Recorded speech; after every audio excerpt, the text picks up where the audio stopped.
Today it is about a wonderful blessing that was pronounced to one tribe that was probably not all that familiar.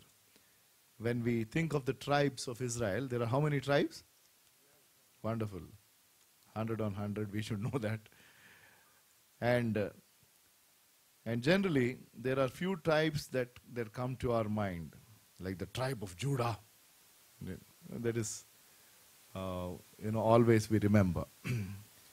And among the sons of Jacob, the children of Jacob, there is this eighth son who was born to Leah's maid, and that maid's name was Zilpah. And he was the second son, and his name is Asher. And it is in Genesis chapter 30, verses 12 and 13. And he is that not all so popular child. It says, Leah's servant, the verse is up there for us on the screen for convenience, and you can still refer your Bibles as well. And we are following the NIV version. Leah's servant Zilpah bore Jacob a second son. Then Leah said, "How happy I am! The women will call me happy." So she named him Asher. That means, the meaning of his name is happy. But in a family which is so huge or large, nowadays, back then, probably if this message was taken maybe 30 years back or 40, 50 years back, people could relate because every family had no less than 5 to 6 children. My parents, both my mom and my dad, they're a family of 9 each. It still baffles me. Only one job, and there were hardly any jobs back then. BPO was not there, for sure. And now we are all in this BPO world, including your pastor who is preaching to you. I am broadly in that world while we call ourselves KPO, whatever it is PO.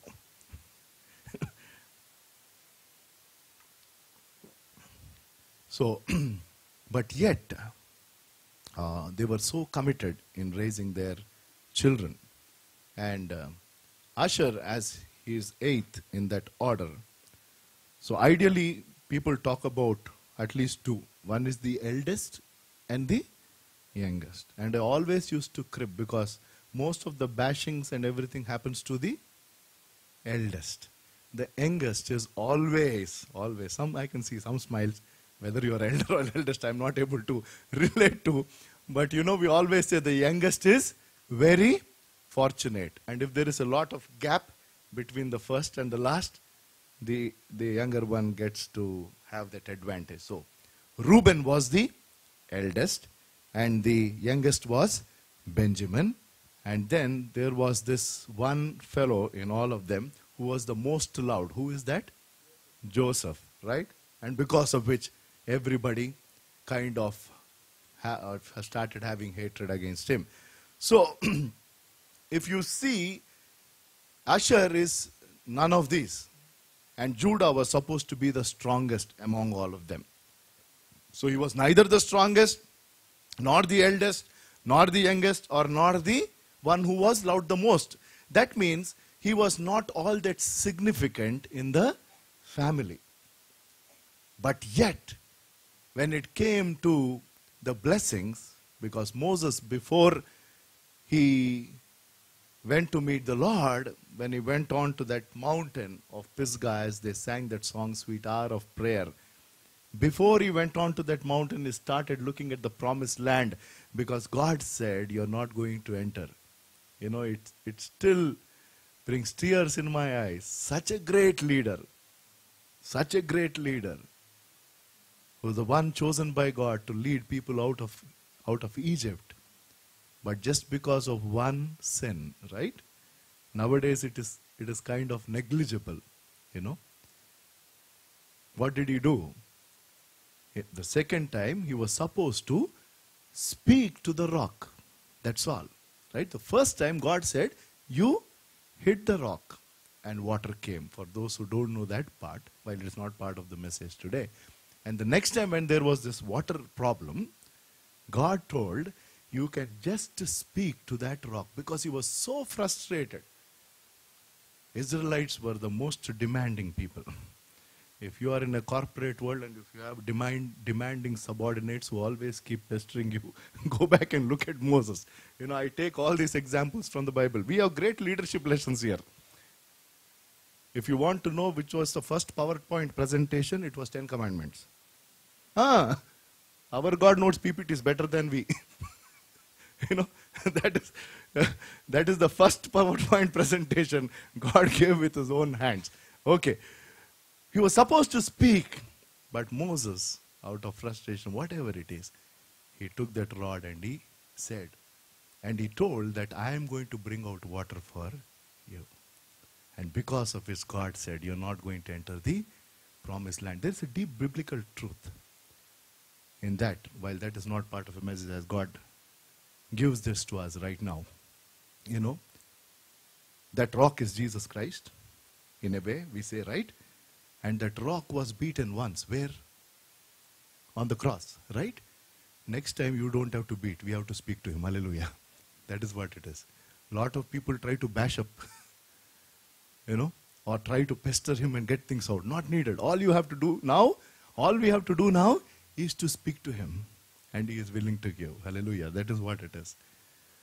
So Moses is, before he went on to that mount, and God said, you look at that promised land. Before that, in Deuteronomy, that happens in Deuteronomy chapter 34, which is the last chapter. Deuteronomy chapter 33, he starts proclaiming blessings to each tribe, and he starts with Reuben. And then he comes to giving his blessings to Asher, that tribe.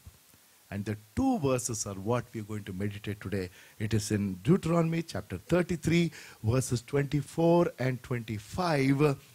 And we will kind of break it up into 4 or 5 parts and quickly see what he has to tell.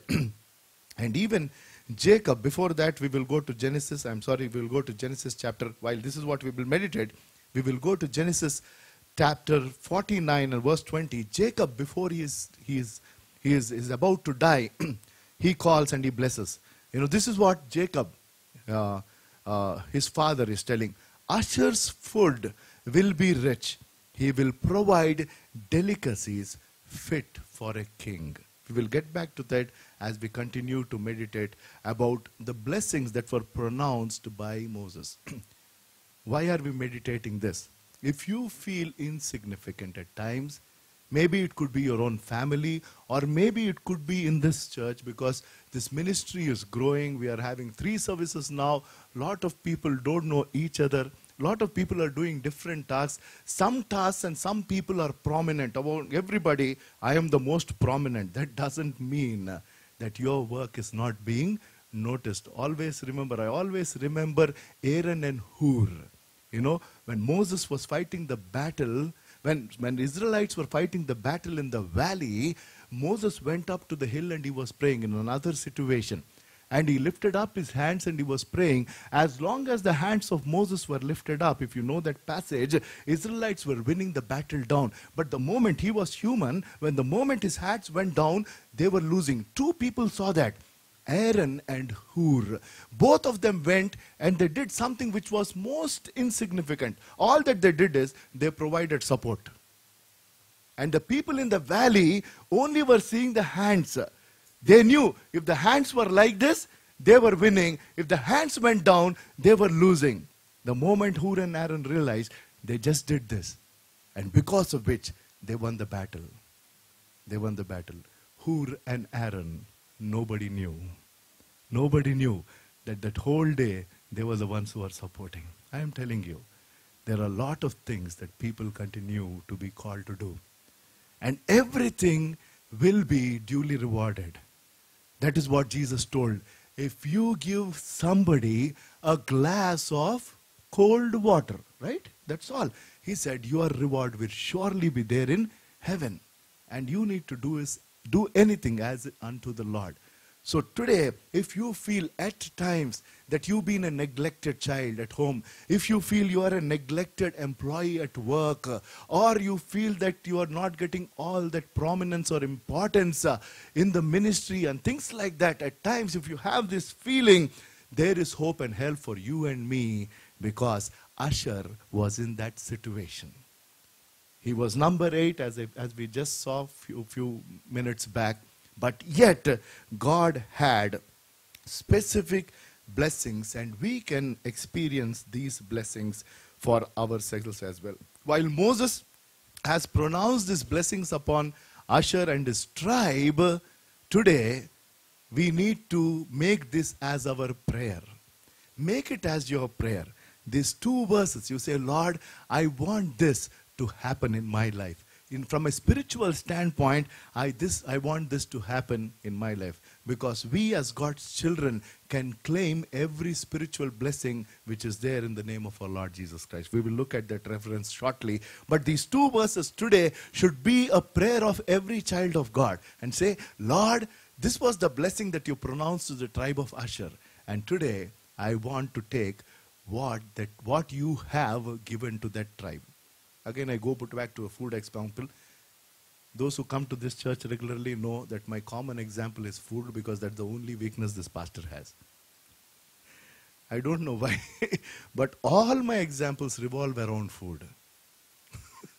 Okay, why I told this is, supposing, you went to a restaurant and you ordered your favorite dish, and somebody else among your group also ordered their favorite dish, and the moment they ate, they said, this is very tasty, right? Then obviously we want to have something that they're having, right? Did you get that is how it is. Asher has got this. I'm telling you, today you might want to say, even I would like to have something that Asher and his tribe has received. What did they get? Deuteronomy chapter 33 and verse 24.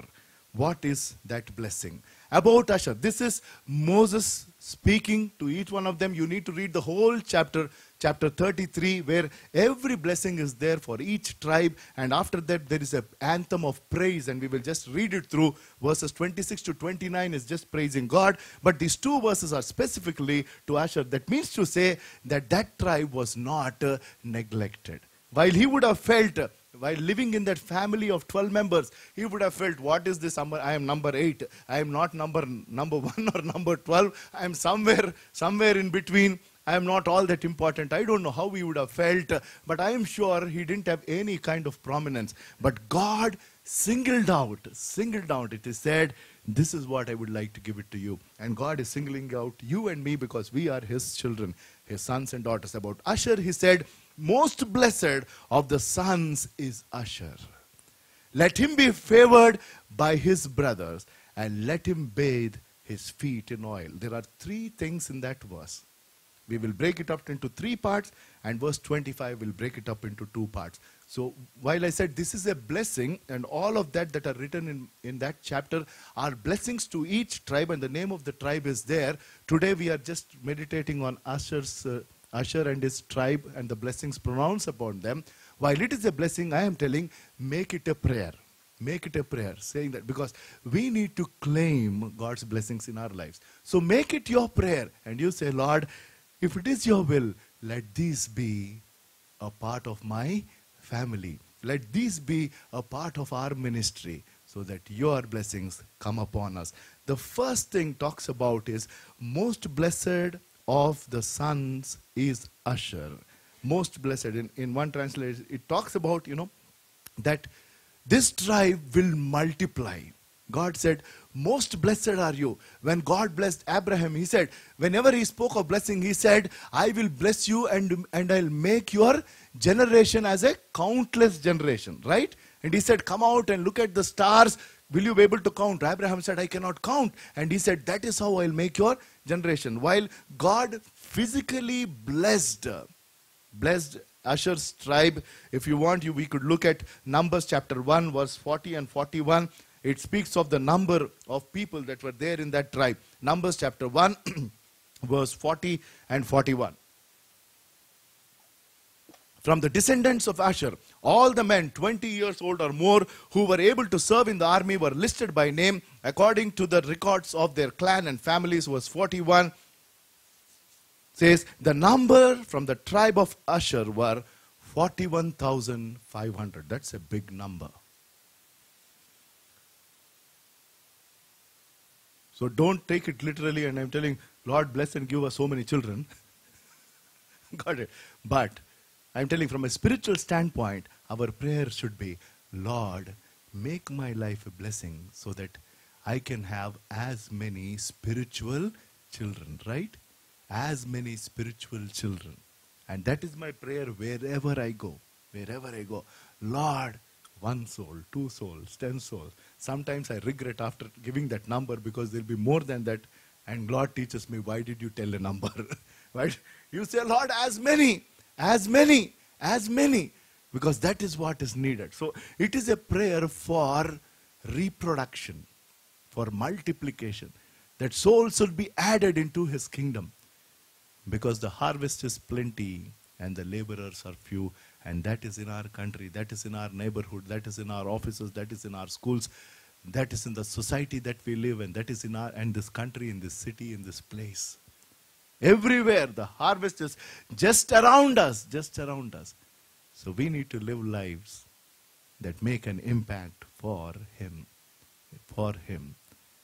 And it should be our prayer, Lord, make our lives that are going to touch people, so that we can be fruitful for you. That is, should be our first prayer. And in Numbers chapter 26 and verse 47, after a gap of 40 years, you see that the tribe has further grown. It didn't decrease, it increased. This is a gap of 40 years.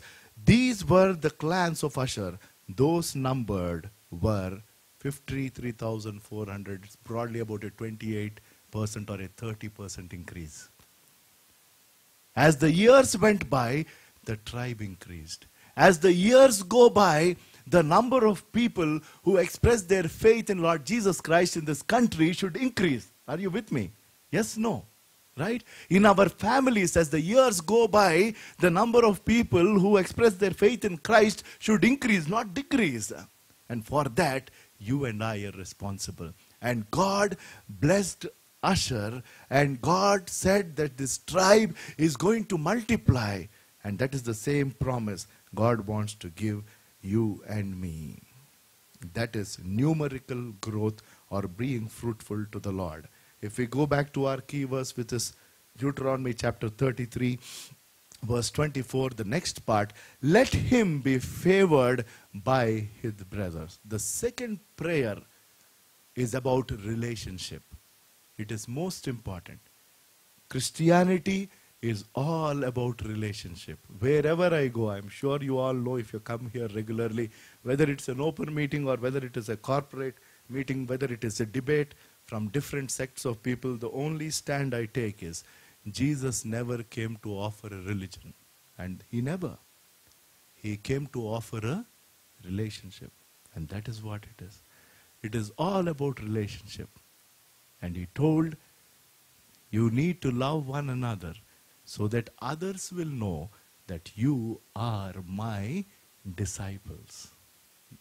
I give you a new commandment, love one another, and if you love one another, the world will come to know that you are my disciples. And that is how you and I should be recognized outside. So this part says that Asher's tribe was blessed to be a tribe that is in peace with all other tribes. With all other tribes. There are so many denominations, right? There are so many denominations. I don't have any problem going anywhere. Anywhere. Initially when I came to faith, I had some mental blocks, No, I will not go here. I will not go here. Then later on, God revealed, we are all brothers and sisters in the Lord. The only thing that I look at is their foundation right? The foundation is, salvation is in the blood of Jesus Christ. That is foundation. That is most important. Then doctrinally, there are so many theories, so many philosophies. I will not get into all of that. I don't have to. But the basic is important. Do you preach Christ crucified? Do you preach that there is only one way through to heaven, and that is through Lord Jesus Christ, His blood, that He is one sacrificial death, and through His death and resurrection, we have salvation. And after that, there are a lot of things. There are a lot of things. But if that is what is, we should say, yes, we are brothers and sisters in the Lord. I am telling you that unity should be displayed. And that should be our prayer. Lord, help us, because we are all part of different bodies. No, right? Only one body, right? He is the head and we are different organs. And that should happen. And the day that all of us can come together as one body, I am telling you, it will bring glory to God. And that should be our prayer. That this is what it is. That there's going to be a wonderful unity, a sweet unity between this tribe and the rest of the tribe. Let us understand that arguments and debates and discussions are inevitable. It happens in families, right? Yes, no? Right? It could be major discussions, major disagreements, or minor things. But then we need to get over that and move on. You cannot continue to have that disconnect or whatever. We cannot. And the same thing, there could be some issue where you differ, but finally we need to say, let us agree and move on. That means to say, we should be quick to forgive. Right? We should be quick to forgive. And you forgive the same day, it is better. Because that is what God said. Before the sun goes down, right? We need to forgive. And that is what we need to do. Because He taught it through His life.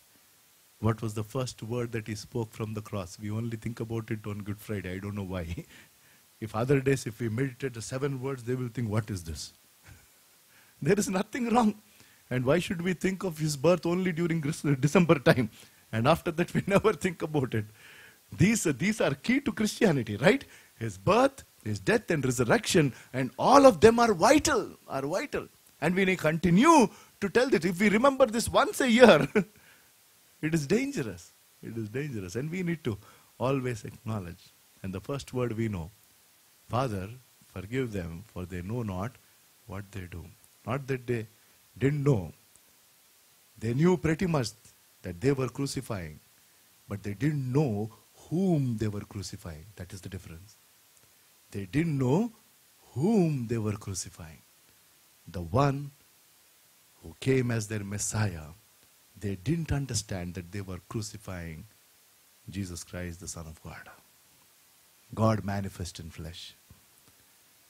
So the second part of this blessing, which should become our prayer, is, Lord, not only make our lives fruitful, Lord, help us to be children that are fruitful to you, that our lives touch people, and through your power, may a lot of them be added to your kingdom. We need to multiply spiritually, year on year. The family of God should increase. And that is how you refer growth, right? Growth is all about adding more numbers, right? Same thing spiritually. And I praise God that this church, this ministry is continuing to growing. And that is a clear indication that God's Spirit is here. And we give glory and honor to Him. And the second one is about our relationship, that we should live peacefully with each other. Be it a family, or be it among friends, or be it within a ministry, or be it the larger body of Christ. How wonderful it is for brothers to be united, not divided. How wonderful it is.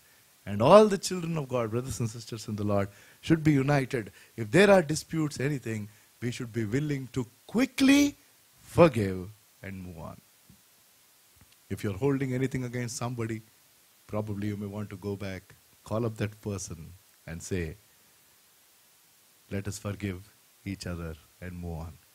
If you're not in talking terms with somebody in your family, if you are a child of God, you may want to go and say, I need your forgiveness.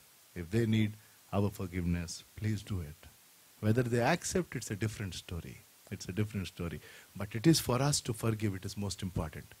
And the forgiveness will become true true when the other person accepts it. Jesus forgave everybody's sin. Is there any doubt? On the cross, did he? Right? But when will this forgiveness become somebody's? When they accept. But from his side, he is not guilty. He said, I forgive everybody. Right? For the wages of sin is death. And he has taken the sins of the entire mankind. And he said, Father God, I have settled the account. And whoever expresses their faith in me, God is telling, my forgiveness is for you. So it is all about accepting it. He has given. He is not holding any grudge. That is the reason he said, I hate the sin, but not the sinner. Not the sinner. And he has forgiven, forgotten. It is for us to receive. And the same thing we need to do. And the third part, it is beautiful. And let him bathe his feet in oil. Back then, during Old Testament times, and this land that was flowing with milk and honey, the promised land had lot of olive trees, and then there was lot of opportunity to get oil there. And that was the prosperity that was there in that place. And back then, I believe the tradition was that they had slaves in their houses, and anybody who could afford a slave. And the slave's job of the many that the slave was supposed to do is to give water to the master to wash his feet. And if somebody was wealthy, very rich, after washing their feet with water, they used to dip their feet in oil so that the feet are soft. That was happening only in the rich families. That is the custom that they had. And with this, it indicates that God wanted this tribe to be wealthy from a worldly standpoint as well. Riches belong to him. Don't get me wrong. I'm not preaching prosperity in that literal sense, but our God is a God who is willing to give us abundance. But from a spiritual standpoint, oil refers to what? Holy Spirit. Oil refers to Holy Spirit. And if you go to that familiar Psalm 23, the Lord is my shepherd, in that the 5th verse it says, thou anointest my head with oil. Right? That means God wants to sanctify our thoughts. This is most important. Right? Thou anointest my head with oil. God the Spirit would like to touch our mind and our thought process. And if oil again refers to the Holy Spirit, dipping our feet in oil, on one side it is worldly riches. God wanted this tribe to be wealthy, and he wants his children to be wealthy, and if it is his will, he will give you more than what you need, and that is his promise. And more than that, it says that I not only want to touch your head, I want to touch your feet, so that you know what to think and you know where to go. Hallelujah. Are you getting the point? If our feet are touched with that oil, that means we move to places where God wants us to move. And Ephesians chapter 1 verse 3 speaks of the blessings that we have from a spiritual standpoint. Praise be to God and Father of our Lord Jesus Christ, who has blessed us in heavenly realms with every spiritual blessing in Christ. With every spiritual blessing in Christ. So if it is his will, he surely will bless each one of us materialistically also.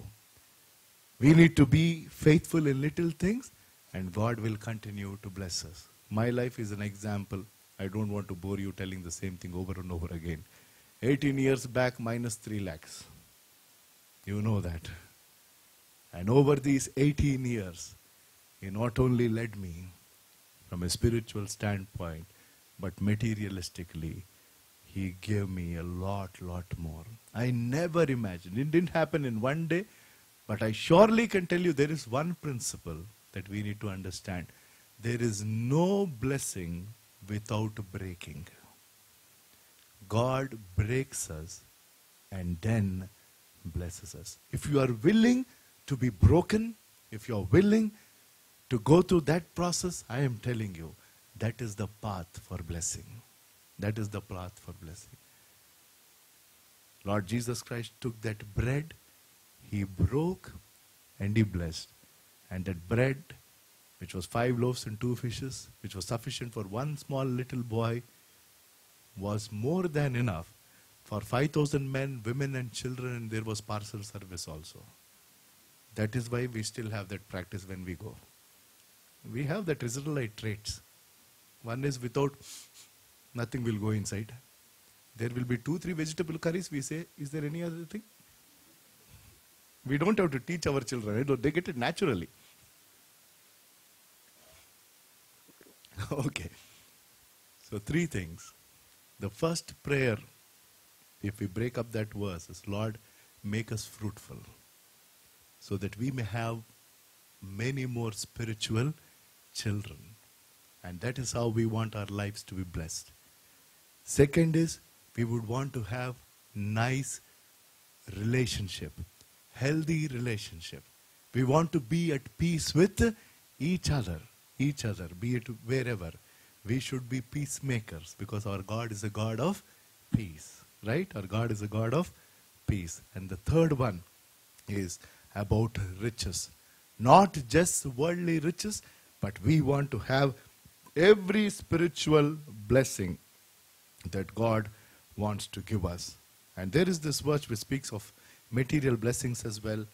3rd John, 1st chapter, 2nd verse. 3rd John, 1st chapter and 2nd verse. It says, here it is, Dear friend, I pray that you may enjoy good health, that all may go well with you, even as your soul is getting along well. That I pray that you may have good health and all may go well with you. And that is a prayer for each one of us. So that is the third part about this blessing that was pronounced upon Asher's tribe. Let us go back to the key verse, that is Deuteronomy chapter 33 and verse 25. And in this, we have two other things. It says, and the next part of the blessing is, the bolts of your gate will be iron and brass. And in one translation, it says that it is the shoes, right? It is there in King James Version, NKJV. It says sandals, right? Your sandals shall be iron and bronze. That is, and King James Version, because sometimes we have to, King James Version is the standard. That's the best. And I follow the NKJV. NKJV, it's a little easier to understand. NIV is fine. King James Version says, thy shoes shall be iron and brass. This is very important. Let us spend 1 or 2 minutes there. Shoes of iron and brass. Why? Back then it speaks. When we talk of iron shoes, I remember my NCC days. If you look at any military shoe, right? Is anybody here who was part of NCC? Okay. Old timers. This generation doesn't know what is this NCC. Only BCCI they know. NCC was a mini army. Oh, the kind of camps. I still remember. It is so tough. And the shoes, literally, you can't carry it. So at least this front part I remember is real iron. This front part and this back. And back then, it is that. That means to say that Asher's tribe, God is telling, I will give you military strength. And from a spiritual standpoint, remember, we are at war. That's what God said. We are at war and there is no truce. There is no truce because we are fighting the forces of this dark world. We are not fighting flesh and blood. And God said, you put on the armor of God. You put on the armor of God. And if you go literally, why God gave this blessing to Asher's tribe is, if you read, if you are interested in Bible study, getting into details, which I tend to do during my the time that I grab from on Saturdays and other generally late at nights, is this tribe was given the northern region of the promised land. And if you look at the map and you go and look at the history and things like that, that area, I believe, was very rocky and rough, the northern part. And if you have to climb a rocky terrain and rough terrain, you need strong shoes, right? You can't wear the same shoe for every place. Are you with me, right? If you are going for morning jog, you will wear NCC shoes and go. No, right? You will wear. Are you with me, right? You got the point, right? So it depends. It's a very important point. It depends on what is the kind of path that you want to walk or run. Most important, right? Based on the path that you want to tread, you will wear that type of shoes or slippers. While I'm talking of shoes, let me come to this part. Let us come to women, right? If you're going for a morning walk, you will wear 4-inch pencil heel. No. But if you're going for a wedding, then, right? Based on the occasion, right? Are you with me? Same thing. God is telling, it's a beautiful truth. God is telling, our God is in the business of shoemaking. I'm telling you, take it serious. In the sense, God is telling, I will equip your feet. I will equip your life in a way that based on, because we tread different parts in our day-to-day life. Morning when we start from home, our way is smooth. Then courtesy, biodiversity, we are stuck. Suddenly Hyderabad is becoming beautiful.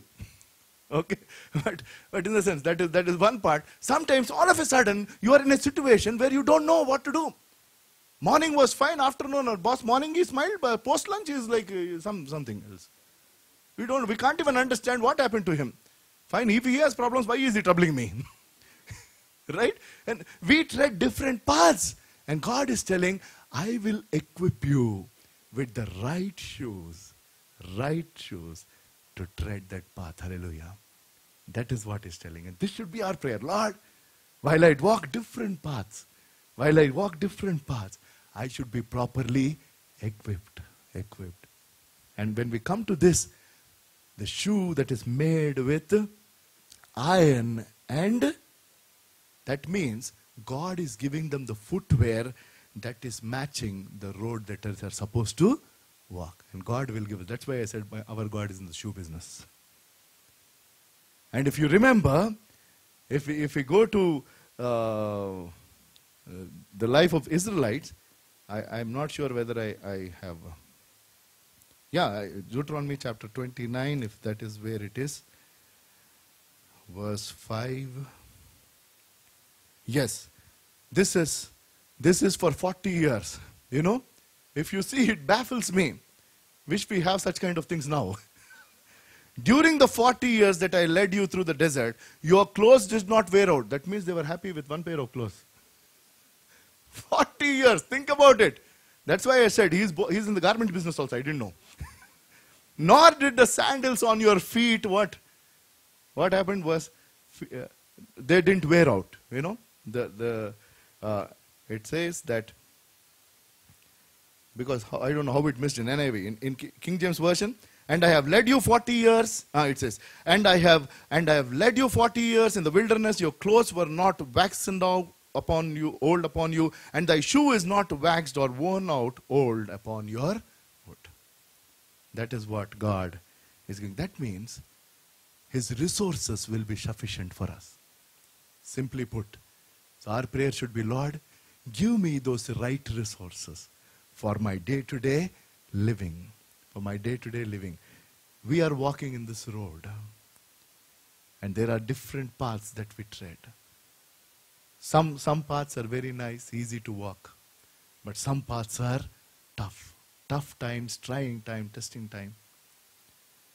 Some paths are difficult to face. The path that you tread, if somebody near and dear to you is in the ICU, to take the steps into this hospital is difficult. Are you with me? 18 years back when my father had a massive heart attack, only one heart attack, and he passed away. I didn't even know that he was having this heart attack. I rushed him to the BHL hospital, into the OPD, went in, but after some time the doctor said he was no more. For a couple of months or more than a year, I never entered that hospital. While I knew there were people there whom I had to go and pray, I didn't have the courage. to go, because the moment I entered that, I used to remember that scene. I pushing my dad there, taking him there. It used to come to my mind. I said, I can't. Lord, I can't. But it was just for some time. Now God gave me the strength to go into that hospital over and over again. That's what I'm trying to say. There will be certain parts that it will be too difficult for us to tread. It will be too difficult. We say, I cannot face this again. I cannot face this situation again. So God is telling, I will equip you. I will equip you. And that should be our prayer. Say, Lord, give me that right resource.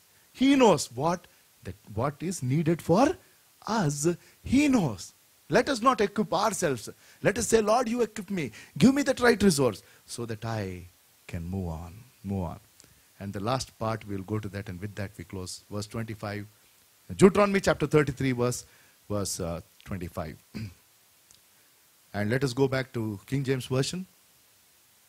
It says, the same, Deuteronomy chapter 33, verse 25. Yes. Thy shoes shall be iron and brass, and thy days, so shall thy strength be. So as long, strength for, and if we look at the NKJV, it says that, verse 25, your sandals shall be iron and bronze, as your days, so shall your strength be. It is beautiful. As your days. That means to say that God will give us strength for every kind of day that we face. Every day is different, right?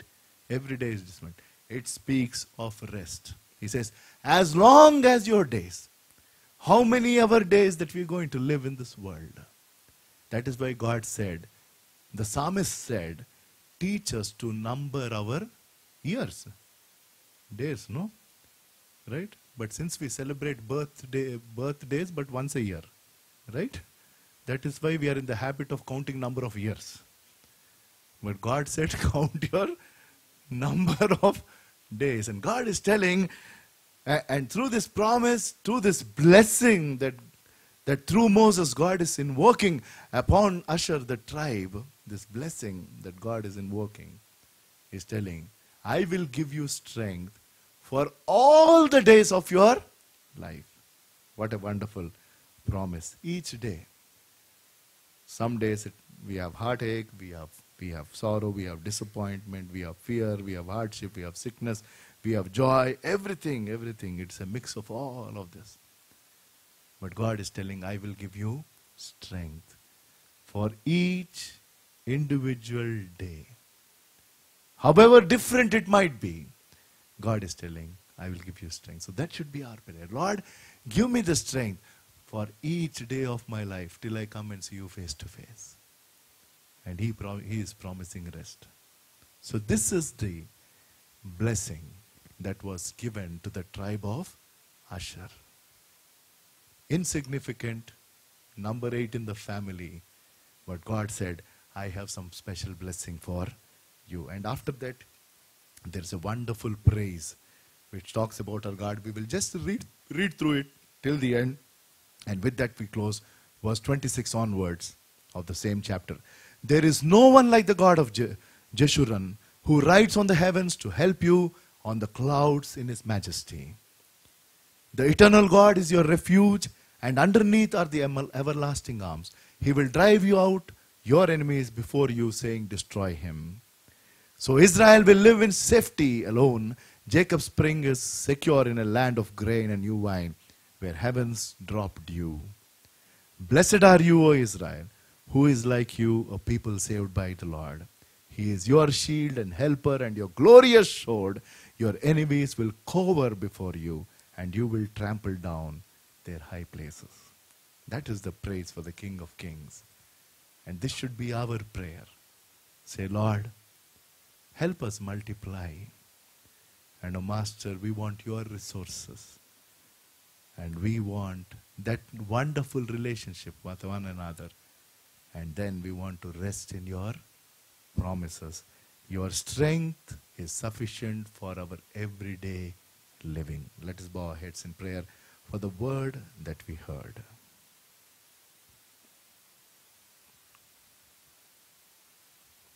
Let us take a moment to thank God, for He is a God who speaks. He speaks, He sees, He listens, and we praise His name. Among the 12 tribes of Israel, Asher was not all that prominent. Brother, sister, dear children of God, you may also have felt at times that you don't have any prominence. It could be you are a part of a big family. It could be you are a part of a big organization and you are at a very insignificant level, or wherever you are, you might feel that you are not being recognized. Your work is not being recognized. It could be in this ministry as well. You are doing a lot of things, but probably it is at the background and nobody is acknowledging it in the open. There is a special blessing for you to claim.